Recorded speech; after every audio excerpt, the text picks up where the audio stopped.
Вопрос Пицунской госдачи тянется с 2010 года, но 11 июля этого года неожиданно узнается, что соглашение о передаче в собственность Пицунской госдачи с Москвой уже подписано еще в начале 2022 года. Но чтобы придать юридическую силу этому документу, требуется ратификация в парламенте. И поэтому это соглашение стало достоянием общественности.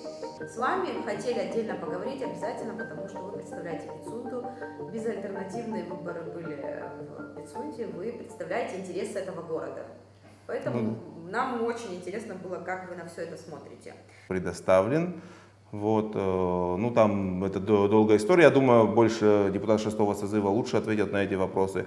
А что касается, почему 7-му созыву только сейчас был предоставлен, да, уже не проект, а да, уже, собственно, соглашение подписано.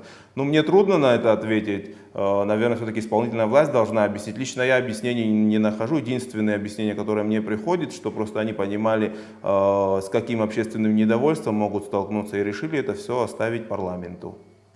Ну, на мой взгляд, это очень неправильная позиция. Вот недавно, как мы знаем, министр юстиции находился, по-моему, в Петербурге, да, было подписано соглашение между Российской Федерацией и Республикой Абхазия о взаимном признании судебных арбитражных решений. Ну, мы сразу узнали об этом. Да, это соглашение тоже вызовет, я думаю, ряд вопросов и споров в нашем обществе, здесь, в парламенте. Но мы об этом узнали, и как бы в этом был очень правильный посыл и со стороны исполнительной власти и министра юстиции о том, что мы узнали о том, что произошло. Почему с данным соглашением не было так сделано? Ну, сейчас я конкретных ответов не имею, у меня есть только предположения. Я, в принципе, их уже озвучил. Я считаю, просто они решили сместить все общественное недовольство, наверное, в сторону парламента.